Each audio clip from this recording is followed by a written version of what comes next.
very much. I hope that you'll help me. Thank you very much, Charles.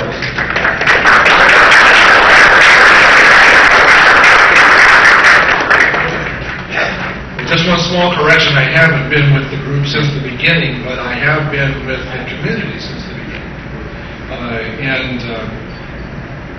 It's been an interesting community ride. I've been in several different cities and been in several different clubs. And I think the largest one I was ever in was in Kansas City, where there was about 500 members that attended every meeting. And you can imagine what it took to find a meeting place for that kind of group. But I had decided when I came here that I would like to be more involved and would like to learn a lot more. And during the last, since 1998, I attended AmiWest 98 here in this hotel. And I guess it was a little over a year later that they said, well, why don't you run for president? I said, what's that mean? And at the time they said, oh, well, it's just kind of like running the meetings and the board meetings, that kind of stuff. And I said, that's great. At the time, John Zacharias and Michael Salcedo were running AmiWest.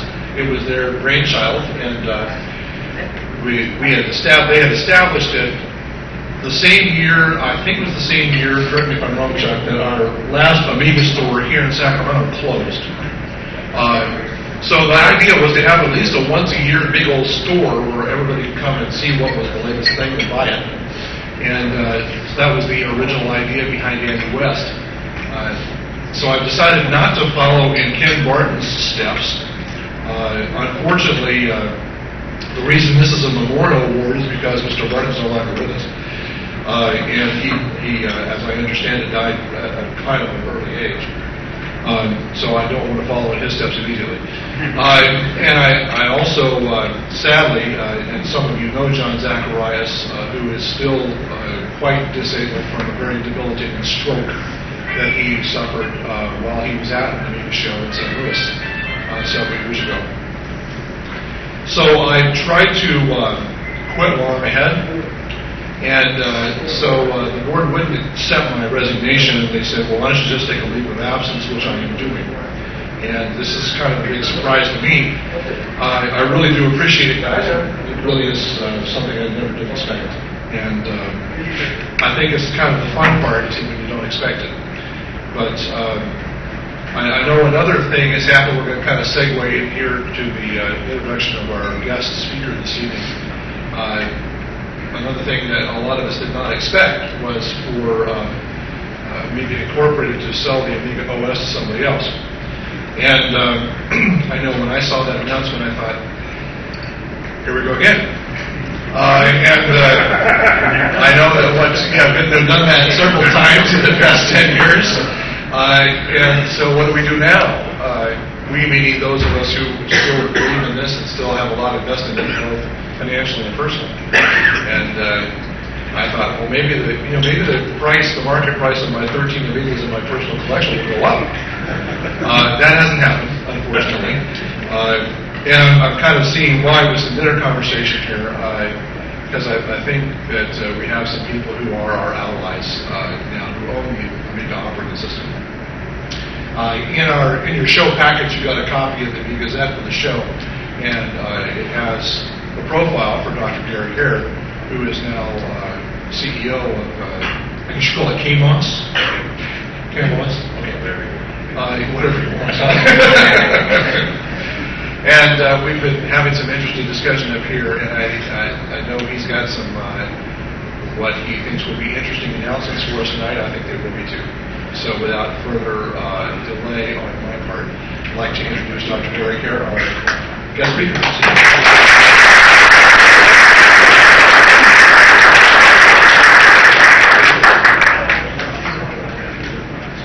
I had no idea we weren't going to have a restroom break before the speaking part, so I'll go really fast.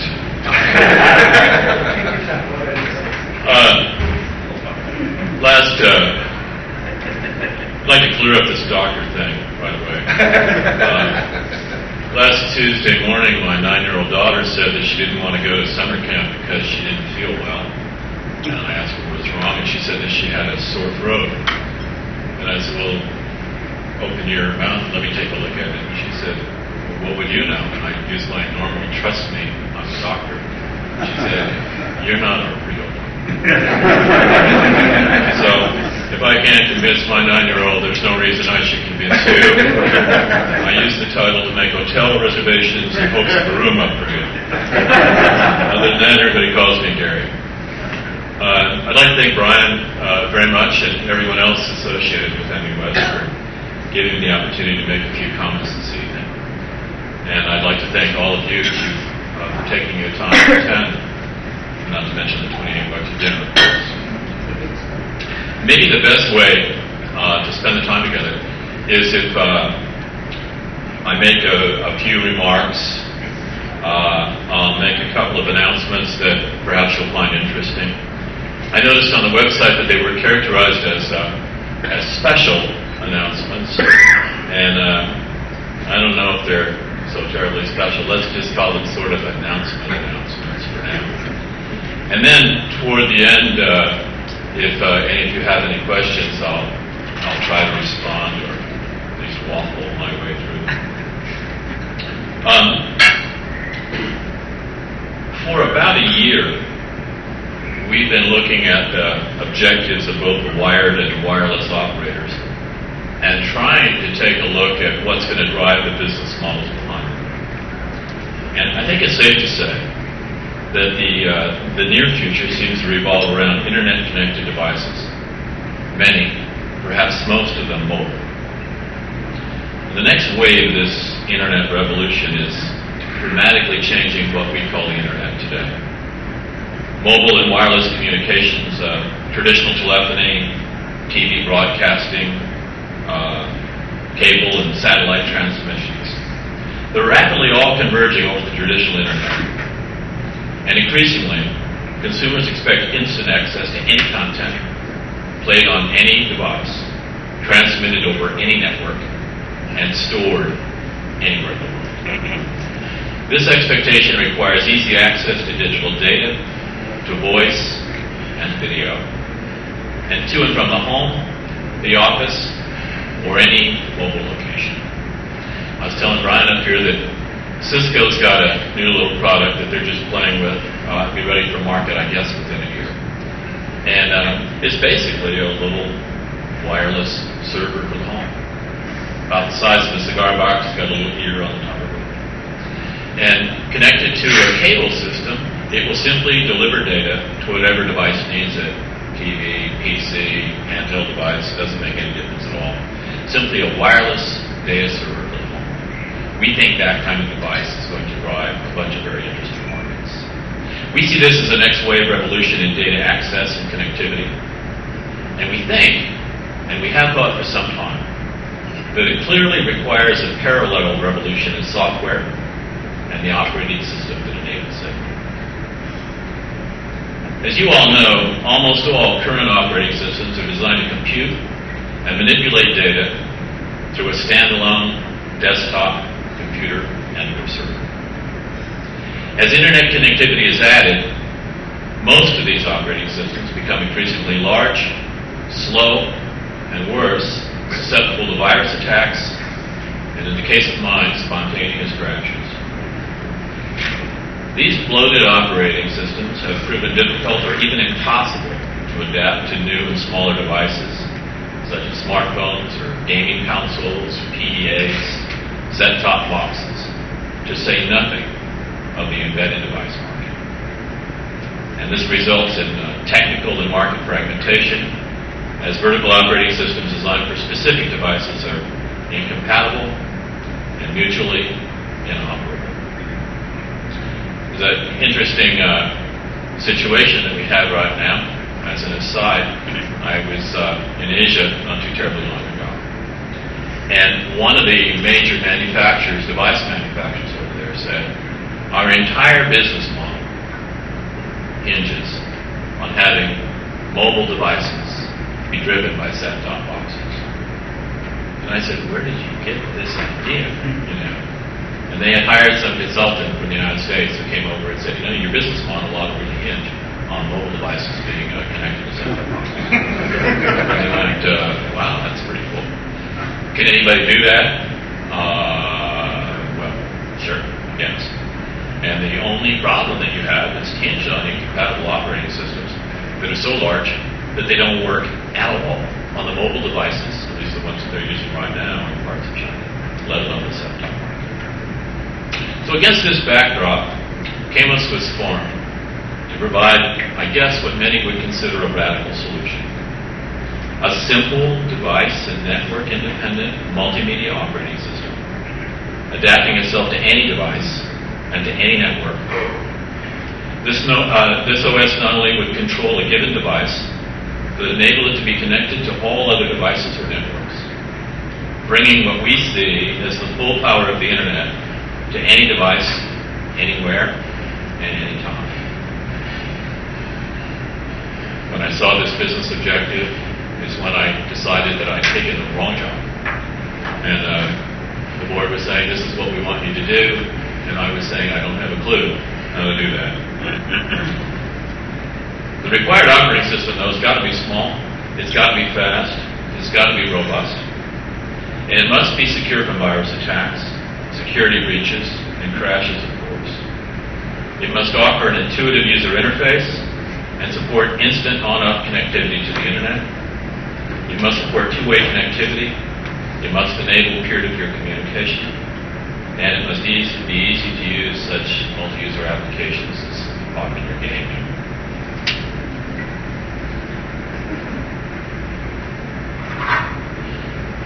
We think that the Amiga operating system for this purpose is the best operating system ever developed. We think it meets many of these requirements.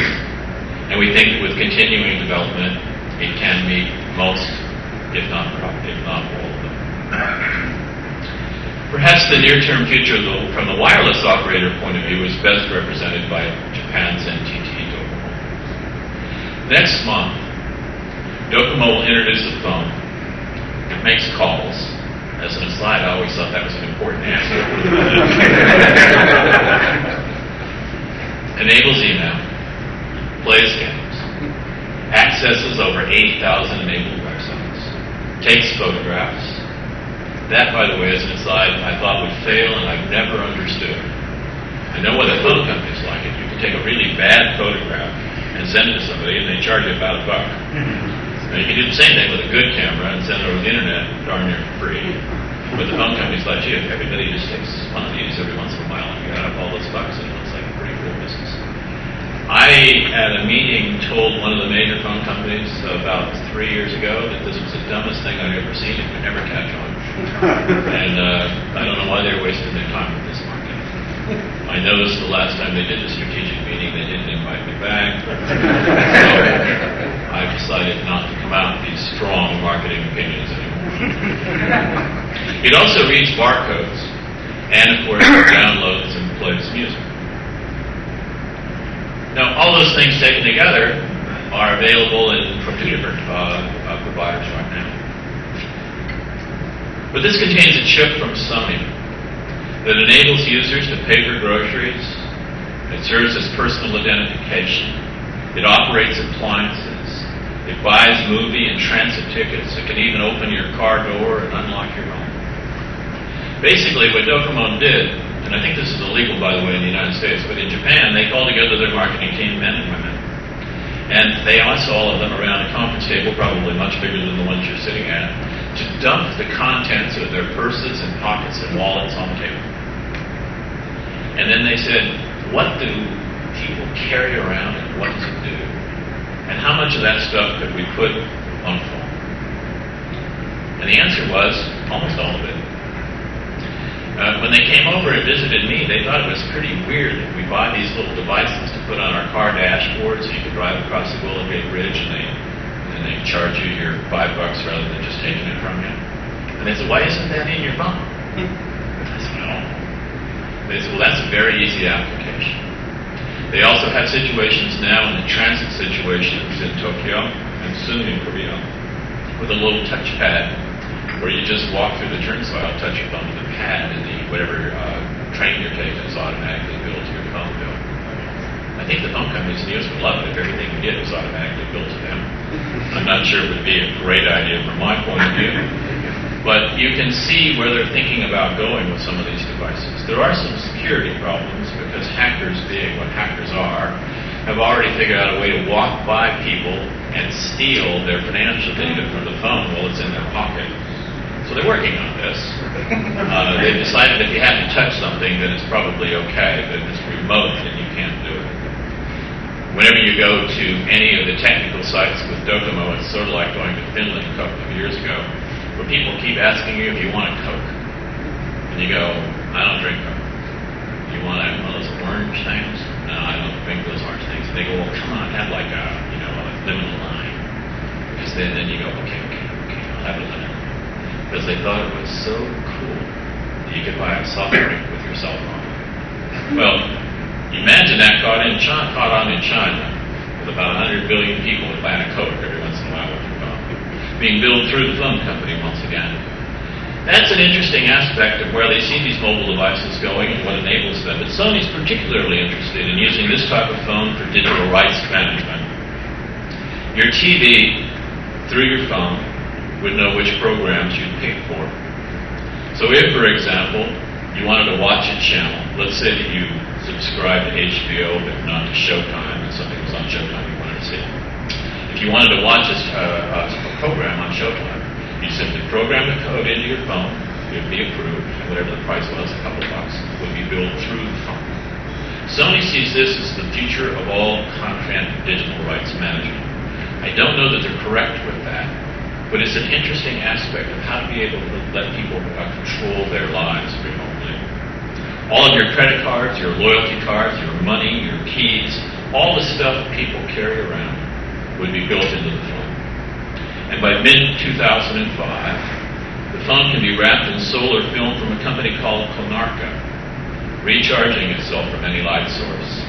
This Konarka film is pretty cool. You can just take your phone and stick it on your seat of your car, dashboard, in the window of your house, or whatever, and sunlight recharges it. It's sensitive enough, by the way, that they're wrapping now within a year PCs, so that laptop computers and mobiles, you can just run around and play them somewhere and they recharge themselves. Which in my case, I don't seem to be able to remember the power supply when I travel, so it would be really, really a cool thing to have. So to better participate in this connected and wireless future, Camos has taken a couple steps. Bill, I may need your help cranking up this little projector. I'm embarrassed that we have a projector and I have like 2 sentences to show on the screen. I thought I'd just say it. Okay, gosh.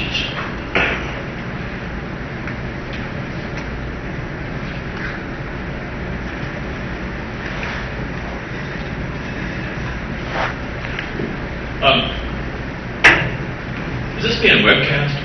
Yeah. Okay, so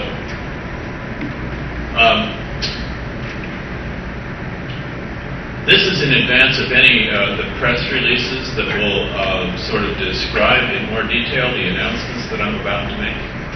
So I thought I'd just get all of you to agree, as if we had an NDA, not to mention this anymore. Well, I can turn it off. No, I'm just kidding. Anybody on the other side of the webcast will have an NDA from you guys too. It's one thing I have learned since getting involved with Amiga is this is a community that really knows how to keep secrets and keep us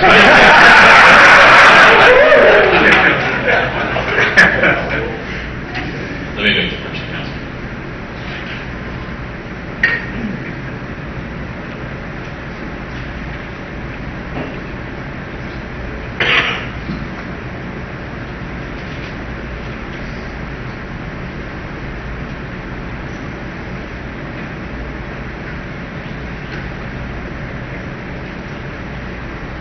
You're going to go, why did you do this in Word?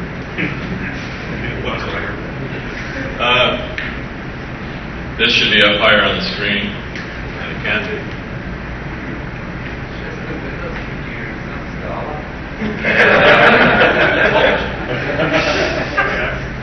And he told me he was going to say that. Camos recently acquired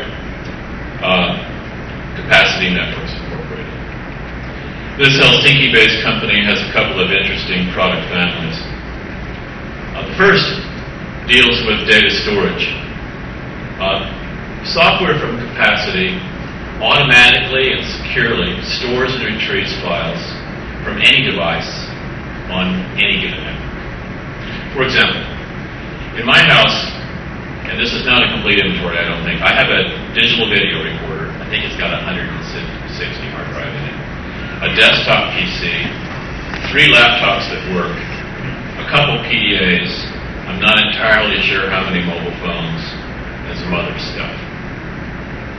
If I networked all this stuff together, some of which is already networked, I could, for example, download a feature film from my cell phone. I don't encourage that, by the way. And it would automatically be stored wherever space was available. The same thing would be true on any network. So if you have a small business and all your stuff's networked and your server reads full, your content server, just whatever space was available would be securely stored. Now, if, for example, your data was stored on my PC, I would not have access to it unless you gave it to me. It automatically takes all the data on the network and uses it as it needs to be used. We think that data storage, as the world moves toward large file-rich media, is critically important. We think it's not only important in the home, we think it's important in almost all business environments, particularly smaller business environments. And for that reason, to enable some of the things that we see in this mobile future, we felt that was an interesting feature, a very interesting feature of this company. The second product family from Capacity deals with efficient transmission of data itself. For proprietary reasons, I can't go into exactly how this works.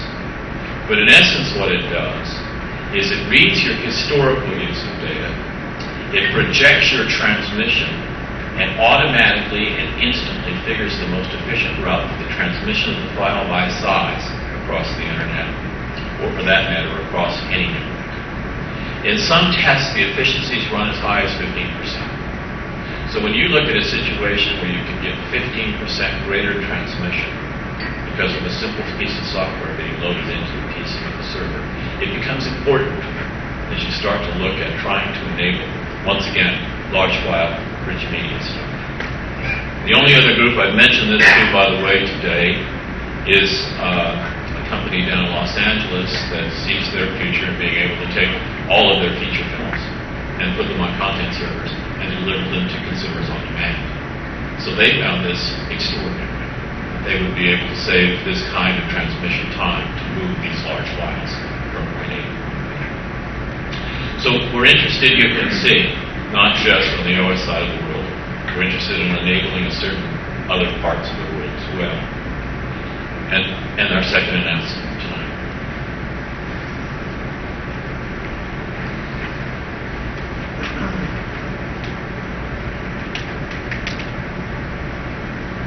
I think you'll find this one more interesting.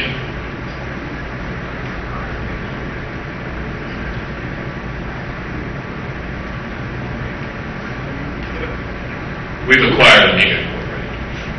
Right on.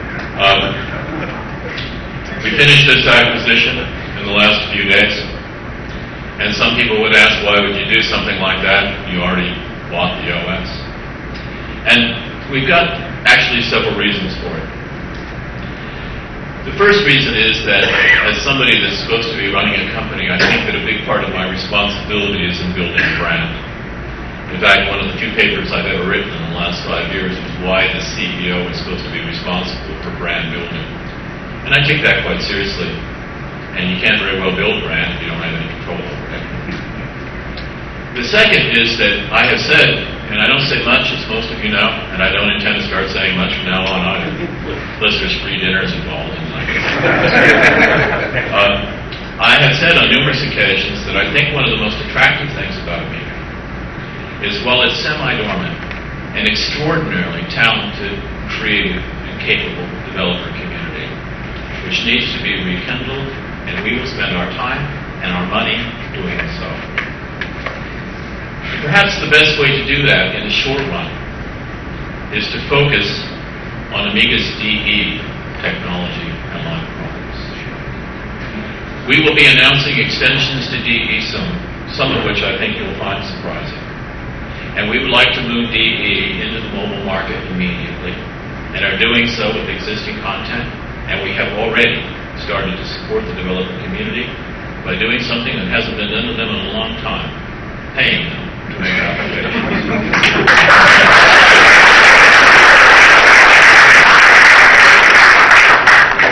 It goes without saying that our intention is to build the Amiga brand and enter into relationships with as many strategic partners as possible. Someone called me before coming here. You can get my home number, but don't. And they got my home number, and they called me, and they told me what their expectations were about my talk. And I explained to them that one of the things I do not do is I do not talk about product roadmaps. I do not talk about pending relationships with potential partners. I do not talk about things that haven't happened yet. So in the case of the acquisition of capacity, the acquisition of Amiga, both these things have happened. You're the first to know. We will send press releases detailing what that means to some degree.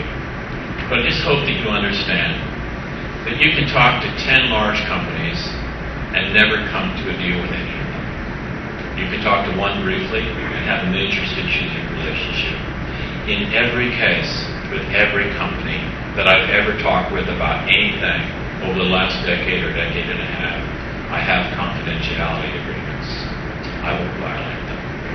I don't anticipate anyone that has a confidentiality agreement with me to violate it as well. But we will, as things happen, talk about their implications, share as much as we possibly can with all of you, because I know that you're more than curious, you're active, supportive users and developers, and that's extraordinarily important. I have said that we will now, I get this question, why don't you have a website? And it's like a mantra.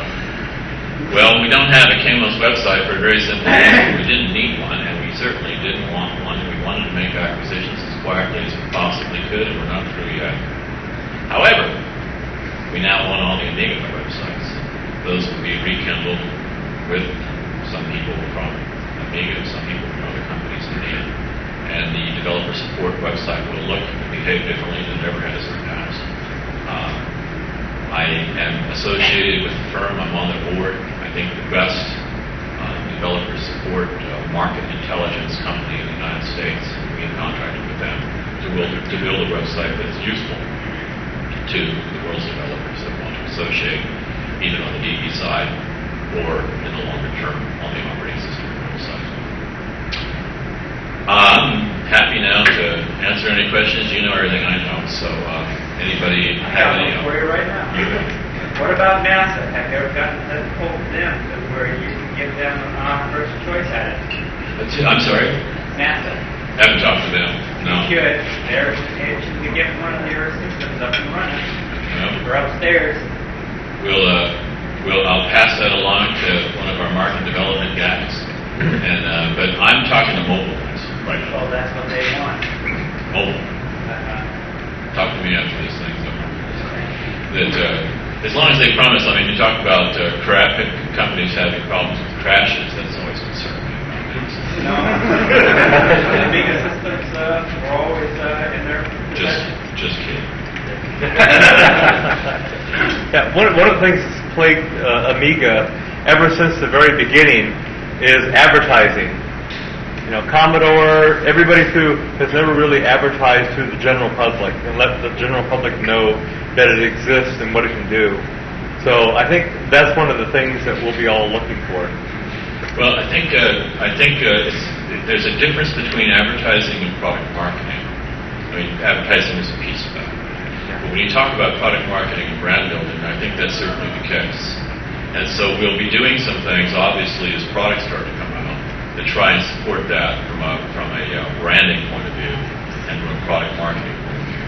Most of the stuff, I mean, we don't have any intention of being the hardware business. So everything that's hardware will be done with strategic partners. So in most cases, you can do collaborative kinds of marketing with a strategic partner and get bigger companies to devote far more resources to consumer marketing or business-to-business marketing. But you have to know how you want to manage your brand, or they don't know what to say about it. So that's one of the things we'll turn our attention to quite quickly. Actually, to some degree, we already have. And we'll see a little bit different positioning, I think, of the brand in the future than you have in the past. What you don't want to do is, sort of do what they did with the Thunderbird. You take this really cool brand and then really goof it up, and so bring out a product that's so lame that everyone that likes Thunderbirds hates it, and everybody that didn't ever know anything about Thunderbirds go, what in the world's that thing supposed to be? We'd like to do something so that everyone that has loved Amiga over the years has a reason to continue to use it. What can you say about the personnel staffing of Amiga Corporation now? Can you say anything about that? In terms of, I'll repeat the question for the webcast. What can I say about personnel and staffing of the existing Amiga people, or just generally speaking? Of the existing currently. We have made offers. We have hired some people. Some of them have been with Amiga. Some of them have not. We will make additional offers in the very near future to some people that have been with Amiga, some people that have not. And so our current staffing level is Spartan. We have about a dozen full-time employees and equal number of contractors. I would expect to grow that in the next couple of quarters by maybe 50%, but not too much bigger than that, because we don't need more than about that number. On the application side, we'll be working with third-party developers, I would hope. And on the technology side, aside from 2 engineers in very specific areas, I think we're in pretty good shape. I could be wrong about that. I think we're wrong. You didn't say much about Amiga desktops fitting into your business plan. And have you ever considered renaming Kamos Amiga then? Those are 2 questions. Yeah. The first question is, I didn't say much about desktops.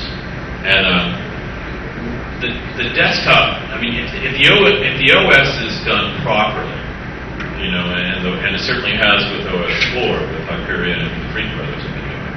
But even if you look at the future of the OS, in my comments I was talking about the importance of an operating system to be able to migrate across devices, transparently. One of those devices is obviously the desktop. And the desktops are important in 2 other respects. Developers don't develop on cell phones. I mean, they need a robust environment in which to develop, and that by definition is a desktop. The second is there's a traditional user base that can be grown, but let's be realistic. You can pick any number you want. Is the upper limit in the next 2 years for desktop 25,000 units? That would be pretty good, but not enough to sustain a business model. 100,000 units, that would be really good, and still not enough to sustain a business model. So the only way we can really sustain and help move forward anything that happens to be on the desktop is also to be successful in other markets. And the other one that's been 2. What was the second question? Renaming the company. Could we rename the company Amiga? I hadn't thought about that.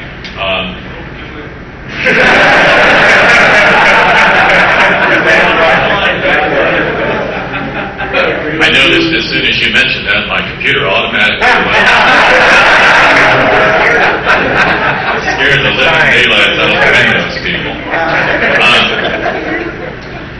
In my view, products that are launched in the consumer side that are running an operating system that is based on Hyperion's work or any other version of Amiga should be and will be branded Amiga. So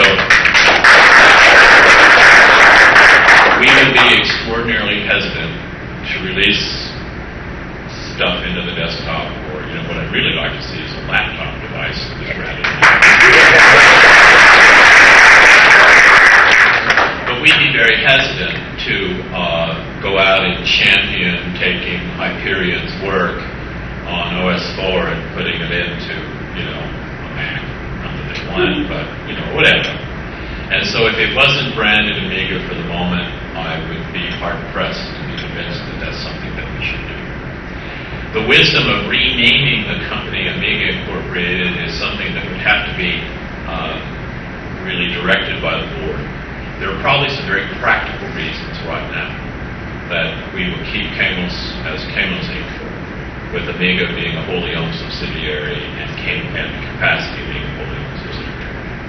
Obviously, the technical interests of Amiga and the technical interests of capacity begin to merge for some markets. Is that responsive? Any other questions? Yeah. In your first interview, you mentioned something about the party pack coupons and stuff like that, if you were going to try to see what you could do about them. And I was wondering what has been figured out on that aspect. Yeah, I guess you're saying no. So now that we've watched Yeah. the darn thing. That's it. Well, I guess on the minor side of the answer to that question is that my understanding is the T-shirts went to be printed yesterday. All right. Is that an old Amiga yesterday? I realized that Brian has a background, as a minister, so excuse me, but if I hear anything again about these damn T-shirts,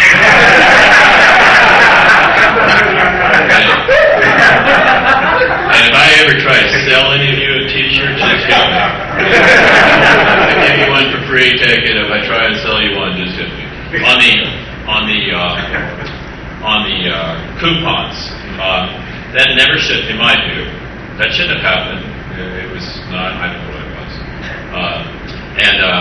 I think that the consumer release of OS4 will be then by the end of the year, roughly. Yeah. Hopefully, by the time we get to the consumer release, we will have a resolution of that, and I don't think anybody will lose any money. It will resolve it satisfactorily. It's a drag, but it needs to be done. We plan to do it. Cool. Thank you. The rollout of DE products, I know that Microsoft's had a significant difficulty in getting phone carriers to actually do business with them, and they've been working on phone carriers for, 5 years, solid. Right. And they're just now getting phones out. I mean, what market are you going to push for first? The U.S., Asia? I mean, where do you see this going, or is your business plan not quite that far? Well, our business plan, of course, revolves around really helping Microsoft develop their product. First of all, repeat the question for the webcast. The question was that currently DE is primarily enabled on Microsoft mobile devices, and this is not a market that's grown tremendously. As I said, that there will be technical and application extensions to DE that we will announce shortly that should address that very question. If you're going to do something that you say to the developers that what DE enables is the same application to play across devices without the necessity of reprogramming it, it's sort of a hollow promise if there's only one device. So the idea is to be able to take it across numerous devices. Obviously, that would include Java and things like that. So we're working on that. We have a better handle probably on what we're doing in the near term on DE than we do on some other things. So I have a question. Yes. First question, how deep are your pockets? And the second question is, given some of the history we've heard about the Intent company, the guys who made the core now, make the Intent engine for the core DE, how do you plan to address that? How deep are our pockets? You never have enough money, and so, but we will, we have a relationship with an investment bank that all of you have heard of. I mean, if I said their name, you all would recognize their name. Their job's supposed to be able to raise money as we need it. In fact, I just talked to them yesterday and said, okay, banker guys, we need some. And we've raised some money. We can raise more. This is not the first company we've been involved with. The same people that are behind this have been behind several other companies, some of which have done quite well, one of which right now is starting to do extraordinarily well, and some of them haven't. But by and large, people realize that we take money from them, we try and use it as efficiently as we can toward pretty specific objectives. We won't be scatter shooting markets or go after one market at a time with key large strategic partners. What was the second part of that? The second part of the question? The Dow. technology is dependent on Dow Corporation or whatever for doing their work. How do you address that? I just spent several days with Dow, and we have come to a technical agreement that's now in place that needed to happen in terms of their new version called 1.5. And so we are actually joint venturing one piece of that development, and it's in progress as we speak. And soon everything that is known as DE, as well as some other stuff on top of that, will be enabled through Intent 1.5, including, of course, a version that is compatible with PowerPC devices. And the reason that the relationship with Dow really didn't move forward as quickly as it might is because the two companies were sort of out of sync technically in terms of what they're trying to do. And so that Dow's moving to another version of Intent at the same time that Amiga is unable to move anything that they have to that version. So there's this natural tension that starts to build up because they're saying, hey, come on guys, I mean, our timeline for 1.3, 1.5 is thus and so. And of course, we all know that Amiga didn't really have the financial resources to address that in such a way that would make Dow happy. So we sat down with them, quite aside from Amiga's relationship with Dow. One of my partners has been a friend and associate of Francis's for a long time. And so they know one another, they trust one another, we talk regularly.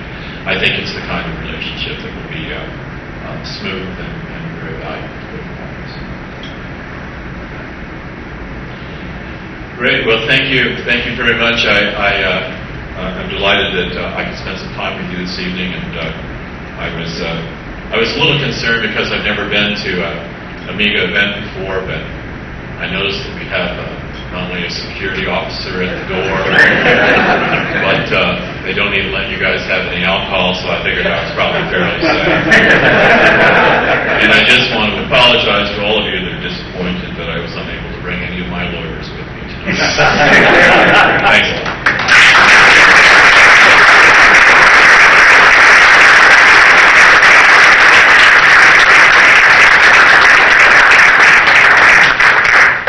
Thank you very much for bringing us up to speed on what's happening. And I know it's probably as good a day as it can be for us to know that now AmiWest owns Amiga Inc., and that's, I think, a very good sign for all of us. I just wanted to mention a few things about this show and next year's show. As all of you are aware, next year's show is the 20th anniversary of the introduction of the Amiga.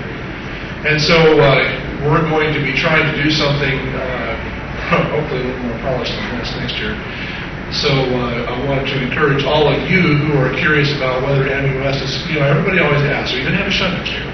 And we always say yes, and we always have. So we're going to say, I think, that we can safely commit to that at this point. And we're hoping, as we were sort of talking over dinner, maybe next year it'll be a little bigger. At least we hope so. So, but I wanted to say to each of you, thank you for being here and continuing to support not only the companies who are doing this, but each other. Because I know there's a great deal of networking that goes on here personally, and it's something that we look forward to every year. Being able to see each of you and find out what you're doing individually. It's probably the most creative group of people I've ever been associated with. And of course, that statement doesn't mean much to you because you don't know a whole lot about what my life has been like. But I've spent a lot of it in the arts and music field as well, and a whole lot of creative people. Some of whose names you would probably recognize. But this is at least as creative a group on the technology side of things. As well as for computer graphics and all the rest of the things that we know that Amiga does. And I'm really proud to be associated with a group like this, especially at this juncture.